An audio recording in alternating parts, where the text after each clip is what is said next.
Mes chers amis, donnons un peu de tzedaka. Et d'ailleurs, aujourd'hui, un peu plus que d'habitude, c'est le Rosh Chodesh, le début du mois de Menachem Av, le mois de consolation. Nous portons condoléances, consolation au Père, donc à Kadosh Baruch Hu, et le Père qui nous console. Pourquoi? Puisque nous sommes ensemble en exil. Shrinta Begaluta. Dieu est parti en exil ensemble avec nous. Alors, durant ce jour, ce mois, que la Gemara nous dit, la Gemara Ta'anit pour être plus précis, page 26, quand le mois d'Av commence, on diminue dans la joie, alors c'est certainement un moment où nous devons faire des choses qui sont permises, et on en parlera un peu plus, pour diminuer le deuil de ce mois-ci. Et c'est intéressant à savoir. Dans la Torah, on ne trouve absolument aucune date d'une hiloula, d'un décès, d'une disparition de qui que ce soit, ni les patriarches, ni les matriarches. Oui, on nous dit Abraham est décédé à l'âge de 175, Sarah à l'âge de 123, Moshe Rabbeinu à l'âge de 120, mais il n'y a pas de date. Le seul pour qui il y a une date, Aaron à Cohen. Aaron, le frère de Moshe et Myriam, le Cohen Gadol. La Torah nous dit, dans Bamidbar, chapitre 33, et la Torah nous dit, Vayal Aaron à Cohen el Hor.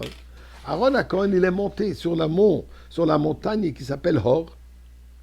Vayamat Shom, Vayom Shom Beshnat Arbaim Latzet Bnei Israël Me'etz Mitzrayim. Et là, il est décédé 40e année après la sortie d'Égypte. Donc, à la fin de notre séjour dans le Midbar, dans le désert. Et la Torah précise, quand? Bachodesh HaChameshi, au 5e mois. 5e, ce qui représente le mois de Menachem Av, puisque dans la Torah, il n'y a pas de nom pour les mois. Les noms des mois on a ramené en revenant de l'exil babylonien. Mais avant ça, dans la Torah, il n'y a que le premier mois. Comment? Bachodesh HaRishon, Bachodesh HaShvi, tous les mois, toutes les fêtes, les mois. Les mois commencent avec le mois de Nissan. Alors, ça, on compte Nissan, Iyar, Sivan, Tammuz, Av, Menachem Av. Donc, le 5e mois, c'est le mois de Menachem Av qu'on vient d'avoir au Chodesh. Mais la Torah précise en plus, Be'echad la Chodesh, le premier jour de ce mois. On peut se poser la question, pourquoi est-ce que Aaron à Cohen mérite ou a besoin de spécifier le jour, la date précise? Eh bien, nous savons, il y a un concept dans le Torah, Magdim Rufou à la Maka.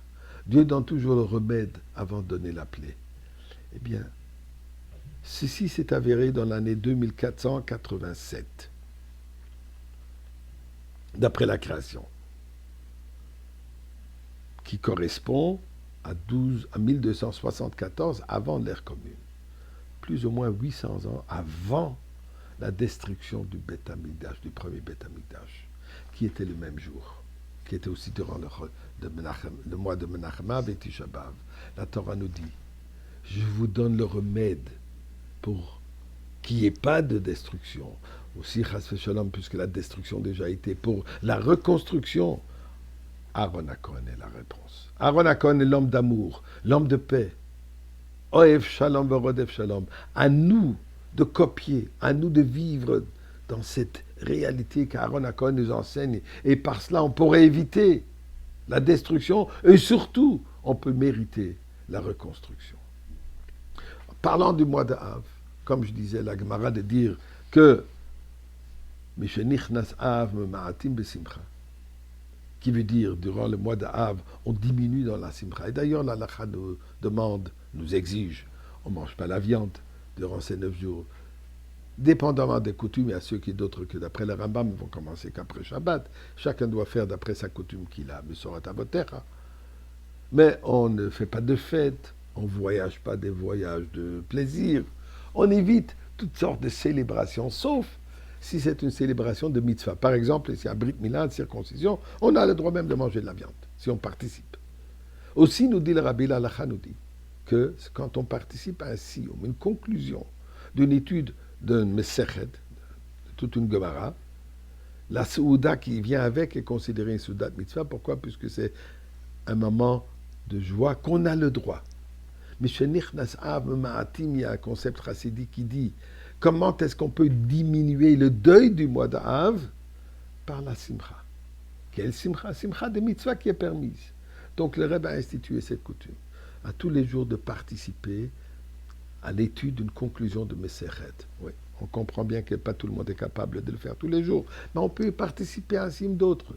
Plein de synagogues, plein de Bate Chabad. Et sinon, vous pouvez aller sur le site chabad.org, chabad.org, regardez l'horaire des Siyum qu'il y a tous les jours. Personne ne sait certainement mieux, mais au moins cela.